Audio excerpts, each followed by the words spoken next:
Why do we always feel like we don't have enough? Why do we need to constantly watch something, scroll or listen to whatever we do all day? We constantly check our social networks and instant messengers.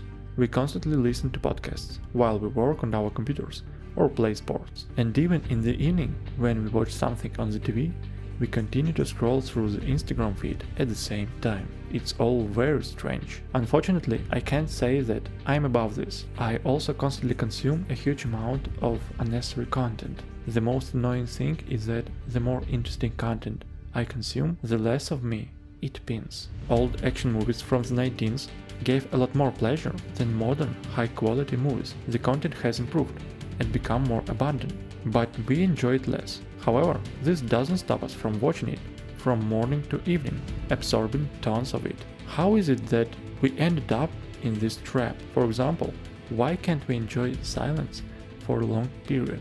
It begins to disturb us. Why do we constantly need to listen or watch something? Why do we constantly stimulate our centers of perception? What is the point of this? The fact is that our motivation and behavior are tuned to life in a world of the past, a world that no longer exists. What was good for our ancestors harms us now, and what is good for us now would have harmed our ancestors. Unfortunately, technological evolution is faster than biological evolution. This means that, thanks to new technologies, our lives have already changed, but our bodies and motivations are not yet adapted biologically. We suddenly find ourselves unprepared for the world in which we now live. Our ancestors survived in a world of scarcity, and we exist in a world of abundance. All our genetic and characteristics are configured to survive in a world of scarcity. In a world where food, sex, status, information are important for surviving scarcity, the best survival strategy is to consume them without restrictions. Because if you don't consume it, then someone else will. Excess is impossible, because it is a deficit. That is why over hundreds of thousands of years of evolution, this strategy to consume without limitation was so reliably written into our DNA. 20,000 years ago, a person physically couldn't overload themselves with unnecessary content. Firstly, information was in short supply. Only what the close people told you or what you saw with your own eyes. And secondly, any information was always relevant. What you saw or heard always directly or indirectly concerned or could affect your life. Any information about people, events, gossip, geography was always a valuable deficit. The more of this deficit you had, the higher your survival rate. It is logical that over hundreds of thousands of years, we have developed a passionate desire to consume novelty without restrictions. We really like this thing, and the more we get, the better.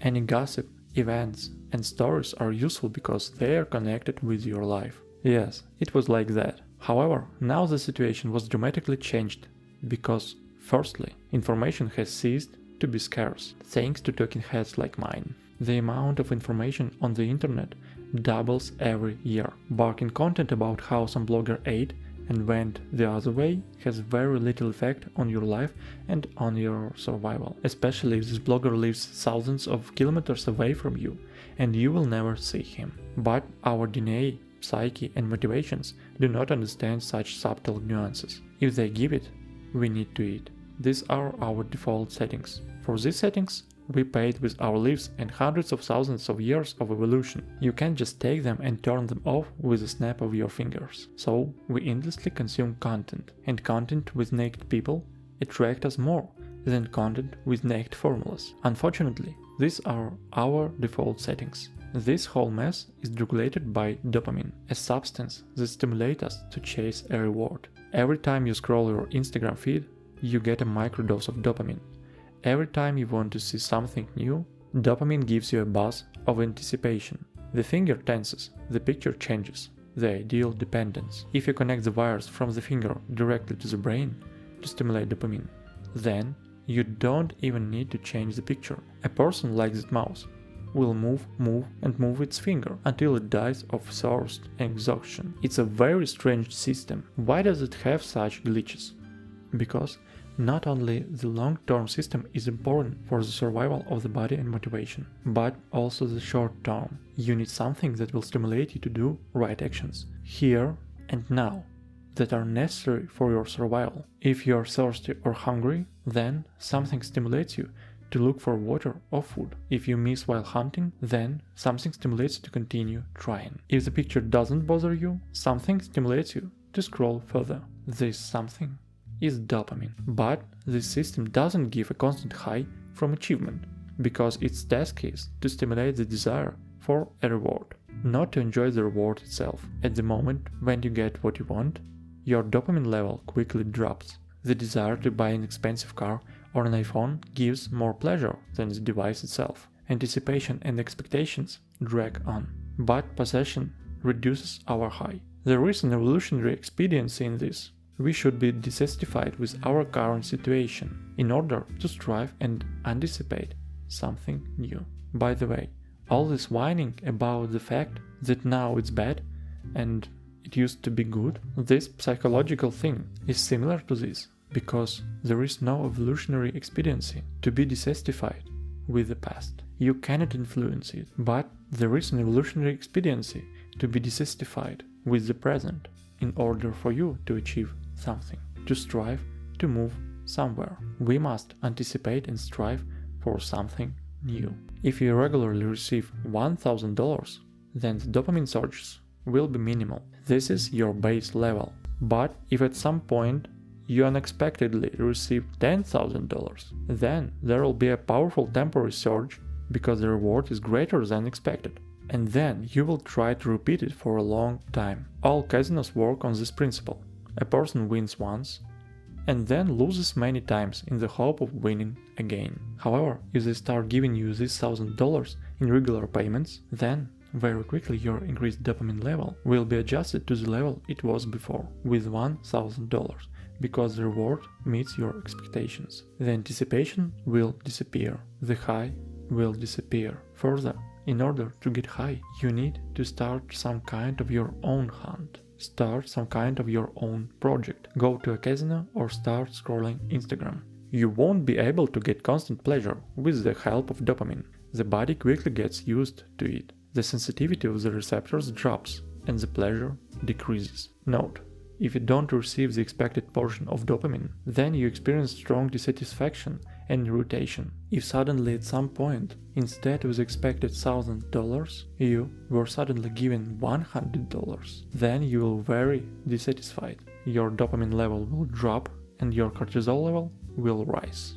This is stress. At such a moment, you will want to quickly increase dopamine. This can be easily done with the help of quick pleasures: alcohol, porn, delicious food, or social networks. Congratulations, you just had a dopamine hunger that is instantly formed a bad habit in you. It is very difficult to voluntarily give up consumption, because voluntary refuse of pleasure contradicts the basic settings that are loaded into us by default. If a person is used to reading books, then this is a higher level of dopamine stimulation than if he sits and does nothing. If after that a person goes on to watch video content, then this is an even higher level of stimulation. And if a person constantly watches videos and at the same time scrolls through social networks, then this is an even higher level. However, this doesn't mean that such a person receives more dopamine than others. It means that in order to maintain the basic level, such a person needs stronger stimulation. You can refuse to watch social networks and videos, but then anxiety will arise, and boredom,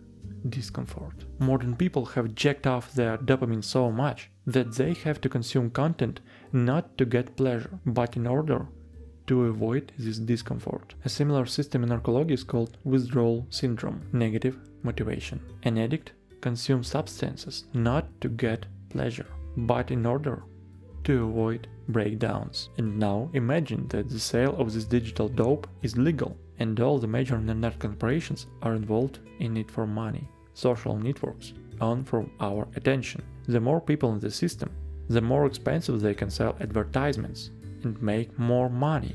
In this regard, we are not customers, we are the product. Social networks do everything they can to ensure we spend as much time as possible consuming content within their platforms, interfaces and bright buttons for notifications and likes.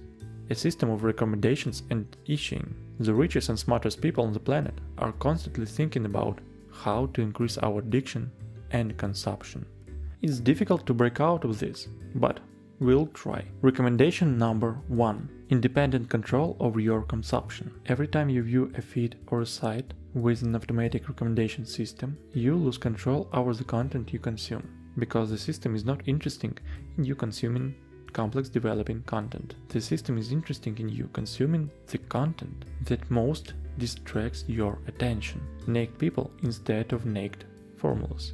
So, turn off the recommendation system instead of the main YouTube page. Add a subscription page icon. This way, you will see not only what is recommended to you, but what you have subscribed to. Prefer networks with subscriptions and not with recommendations. WhatsApp or Telegram is better than Instagram. Remove or hide the application icon to the far screen on your smartphone. Enter the application only after you have created a goal and time limit. Recommendation number 2. Focus on creativity and creating your own content, instead of consuming someone else. Creation and consumption are opposite processes. The first develops you and increases sensitivity to dopamine. The second relaxes you and reduces sensitivity to dopamine. Recommendation number 3. To reset the system, give up stimulation for a while. To reduce dopamine addiction and return sensitivity to useful things, like reading books or playing sports, you need to go through boredom and anxiety, dopamine withdrawal. It will be difficult for you at the beginning, but if you hold out, the motivation system will reset to zero and you will become interested in useful things. To get through this withdrawal easier, it is recommended to change the environment. Go to another city, sports camp, or to grandma's. Recommendation number 4. Separate consumption. Do not overload your system with simultaneous stimulation. This reduces your tolerance to temptations. Training in the gym is undesirable to interfere with coffee, catchy music, and the phone. Soon you will not be able to train without it. Watching TV, scrolling through Instagram, and eating cake is also a bad idea. Share the pleasure if you want them to work better. Recommendation number 5. Do not celebrate victory every time when you get what you want. A constant reward will reduce your dopamine and motivation. The reward should be random, missed a few times, then accidentally celebrated. Recommendation number 6. Focus your attention not on the reward, but on the painful and overcoming. If you learn to get high from overcoming, then you will get long-term results from serotonin and not short-term results from dopamine. Because achieving a reward always reduces motivation, and the high of overcoming always increases it. This is the main secret of all champions. They have learned to get high from the training themselves. I'm not just talking about this. I also underwent a 7-day dopamine detox, and something happened to me. Click here to watch my video and find out what happened.